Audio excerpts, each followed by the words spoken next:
Hello, BookTube, and it's Friday, March the 11th, and that means the weekend, but also Friday Reads.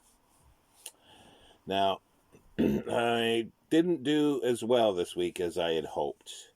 Couple reasons for that, I think. I figured out why this week wasn't as good as I had hoped.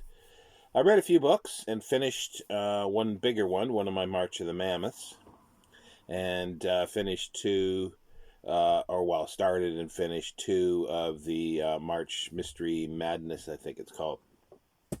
And the first one of that was Isaac Asimov's first mystery book. And this is the reissue of it that was reissued, does it say? 1970, I think, or 1968. And called The Whiff of Death. It originally was published in 1958 under the title Death Dealers. A very, very short book, and I will be talking more about this in tomorrow's video, my March Mystery Madness. I was going to say March Mystery Mammoths. Well, that could be a thing as well. And I might as well go with the other one, and this was where I think this slowed me down. I'm finding reading ebooks are really slowing me down, and I have decided this month to read or if not most if not all of Isaac Asimov's non science fiction mysteries. So as middle of the road mysteries. And I've only got The Whiff of Death in book form. The rest are on ebook, and that might be difficult to do because I'm finding it takes me a long time to read a book that is even only 200 and some pages on ebook. I don't know why that is, and also too, I can't read too long because I no longer get a headache because I've figured out a way of getting around that, which is a plus. But I can only read a little while my eyes go blurry, so I need to do something else until they go back. So it prevents me from reading. Period. So it's not a good situation. I'm trying to use the ebook reading when I'm resting, when I lay down and rest, like before I sort of get too sleepy or I wake up and I'm a little bit awake, so then I can read a little bit and then put it down, and that'll work. But anyway, enough of that. It was Murder at the ABA, and that was the cover of the paperback. And I really enjoyed that. It's a entertaining puzzle tour de force. And again, I'll be talking about this in my video tomorrow, March Mystery Madness. And then I'd finished the Decameron. I still got to read the introduction because I forego that. I'm not concerned right now with reading it. I will be doing this as book to film. So by the time I get around to doing that, it'll be in April, I think, that I do that.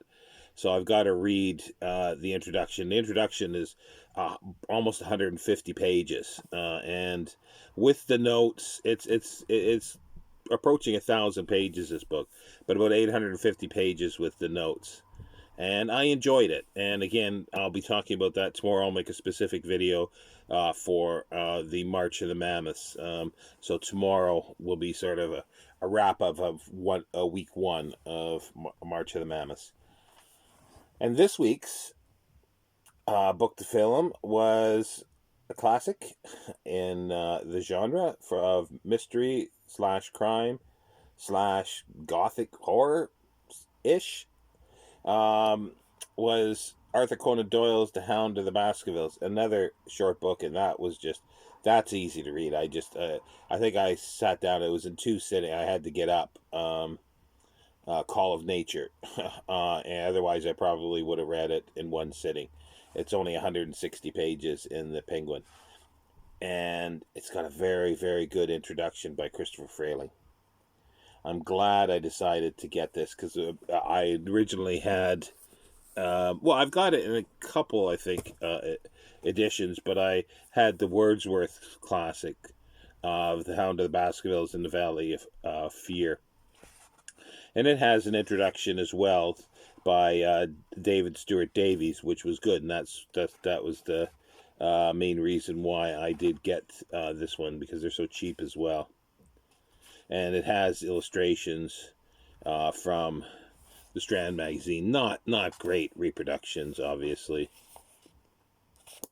but yeah, this one, the penguin is a very good thing. I'm still not sold on this new design, but I got this from, I think, was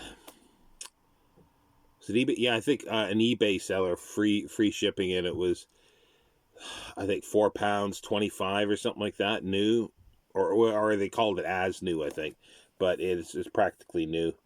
But I've read it now, so. And yeah, the introduction was really good with Christopher Fraley. This is my book to film this week, and I'll talk a little more about that. It'll be in Sunday's video.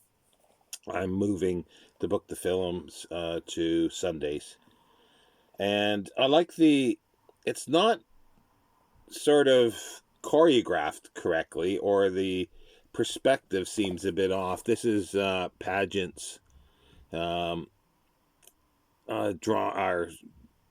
illustration for Hound of the Baskervilles, and he just sort of looks a little funny. Like he looks either too far back to be shooting directly into the hip, and the look on the dog's face is sort of like, huh? Is that like a bee sting? But I do like it, and the full picture is on the back there. I'd actually still love it. I'd love it as a, I don't know if you can see that very clearly, but I'd love it as a as a larger poster. I actually would, because I really like the Hound of Baskervilles. I've read it now, I think 3 or 4 times. It's fabulous. Now that's pretty well it. What I've read this. Well, I read other things, and I've started reading.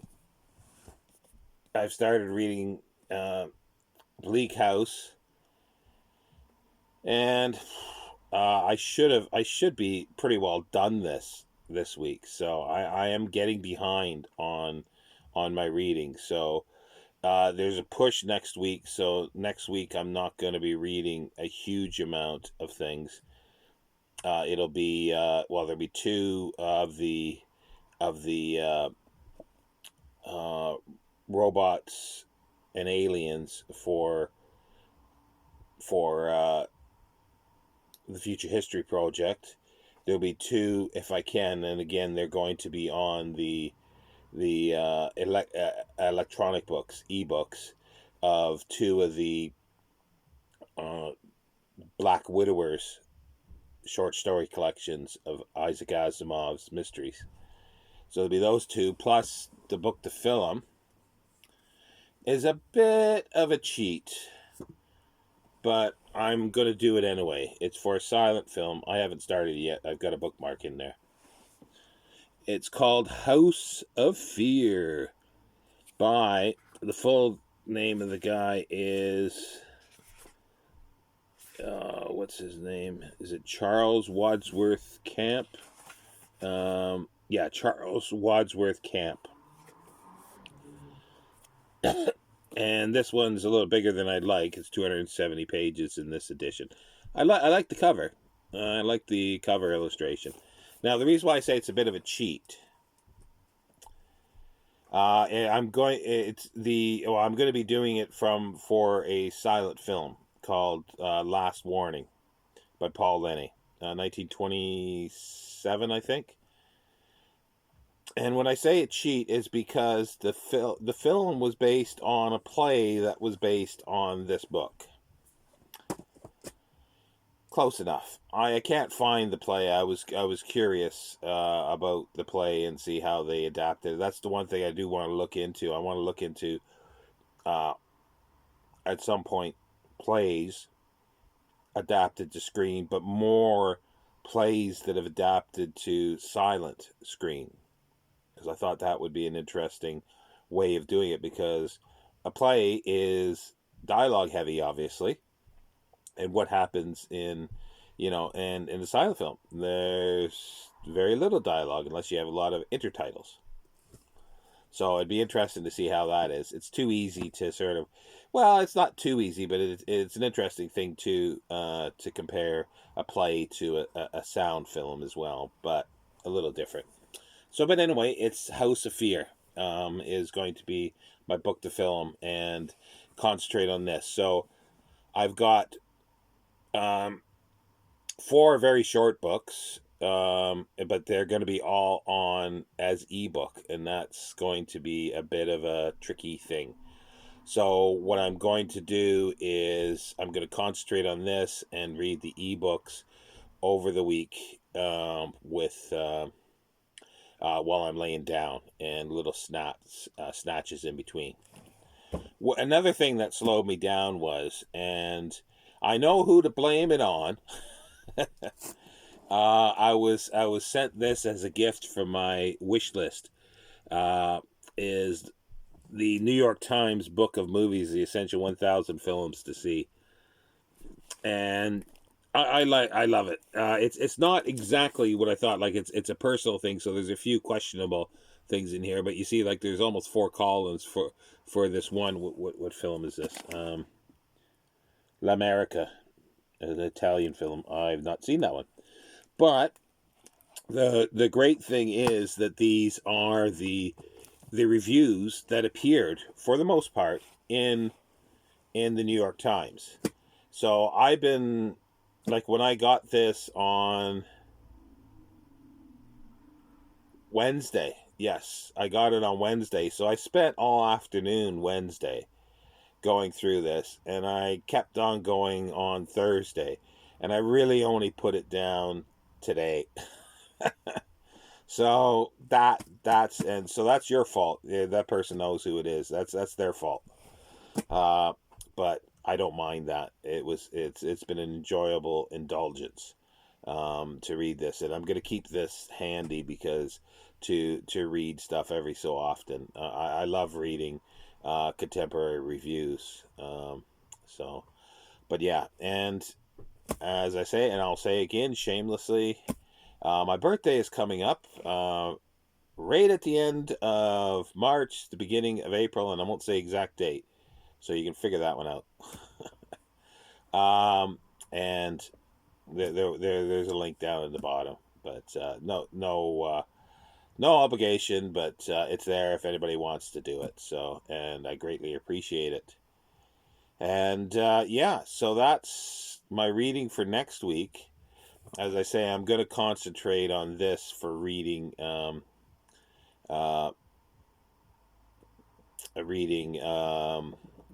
book-wise, and then I'll leave this one. Where is it here? I'll leave House of Fear until I'm finished with Bleak House. So hopefully that'll work out. If I could figure out a way of juggling ebook and real book, then I've made it, because there's a lot of stuff that I want to read that I can get in hard copy, but there's stuff like I don't really want to go to that cost to buy. There's only now some things. For instance, what I want to do is, just as an aside, I want to read like a lot of Agatha Christie, and I've not read a whole lot of Agatha Christie. I've read some, but what I want to do is get like the Poirot TV series with David Suchet, the Miss Marple series with Joan Hickson, and the Tommy and Tuppence series with Francesca Annis, the lovely Francesca, and read the books and then watch them. And I want to do that with a lot of things, like eventually. It's just something to do, like, and as I say, when I do on Sunday, a British thing. So I'd read one book, and they're easy to read, but being ebooks could be a downfall for me. So we're gonna have to see. This is still early days with ebooks. I only got a Kindle at the beginning of, or I guess for Christmas. Yeah, it was, or I actually eventually got it, I think, in January. And I had given up on ebooks, but the Kindle works. But I also have figured out on my tablet how to work it, because friend told me to turn the background black and the words white, and then I turned down the brightness, and that works. Like, I mean, works for the sense it doesn't give me a headache. So that is the way to go with it. And then, if I have something that can't be Kindle, then I can read it on the other. The Kindle I like, just for the fact that it is extremely light, but the tablet's a bit higher, heavier. It's not heavy, but after holding it for a while, my hand sort of aches after a while. I don't know if other people have that experience. Anyway, I hope everybody's doing well. This is a Friday Reads with a bit of a ramble of other things, but it's not too bad. We're 16 minutes in, so. And what I'll do is I'll be back tomorrow. I'll be filming either tomorrow morning or later tonight. I'll be filming the March Mystery Madness video and March of the Mammoths for the Decameron. Take care, BookTube, and I'll see you next time.